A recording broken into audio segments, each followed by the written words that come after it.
Cavs Warriors Round 3. We all knew this was coming, and after 9 months of waiting, we're finally here. As with every finals, there's a lot on the line for both teams, but for Steph Curry in particular, this final series will make or break his legacy. You're watching MDJ, where we talk everything NBA.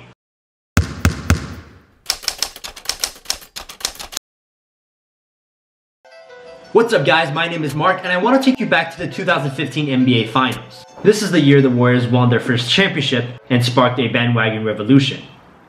Alright, just kidding. But this was a series where Steph Curry played pretty well, putting up 26 points, 5 rebounds, 6.3 assists on 44% shooting from the field and 38% shooting from three-point range, including a 37-point performance in Game 5.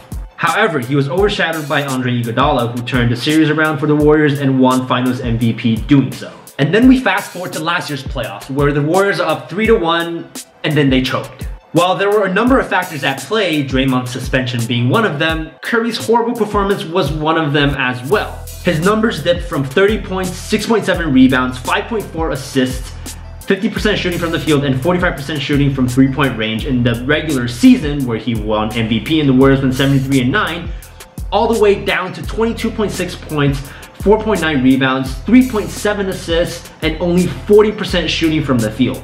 He missed all the big shots that his team needed him to make. On the other hand, Kyrie Irving made the shot of the finals over Steph Curry and put up incredible performances in games 5, 6, and 7. After this series happened, some began to wonder as to exactly how good Steph Curry is. I mean, if he gets outplayed by Kyrie Irving 2 years in a row, should we really be comparing Steph Curry to guys like LeBron, Kobe, and even Michael Jordan? Over the summer, reports eventually came out that Steph Curry wasn't exactly 100% healthy, but despite whether or not that is actually true, when you're an MVP, a superstar, you don't get that injury excuse. By the time a team reaches the NBA Finals, no team is 100% healthy anyways. So then we fast forward again to this year. The Warriors are 12-0 heading into the playoffs, and they've added another MVP by the name of Kevin Durant. And Steph Curry is having the best playoff run he's ever had, averaging 28.6 points, 5.5 rebounds, 5.6 assists on 50% shooting from the field and 43% shooting from three-point range. Now, this year, in round 3 of the Cavs-Warriors matchup, Steph Curry has the chance to prove himself again.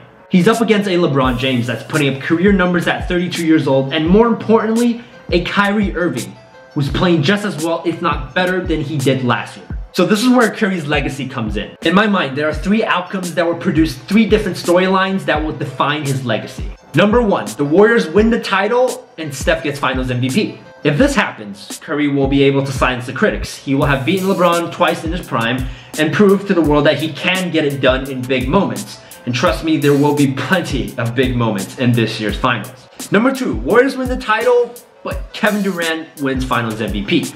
Sure, whenever a team wins a championship, it's almost impossible to criticize any player on that team, but then Curry would be left with 2 rings and no Finals MVPs. Think about 20 years from now, when Curry will be long retired. He'll then only be remembered as a guy who was great in the regular season, that won some championships, but never shined when it mattered most, thus keeping him out of this conversation as one of the greatest players to ever play this game. Which leads us to scenario number 3, the Warriors lose. This is a nightmare scenario for both Warriors fans and Steph Curry.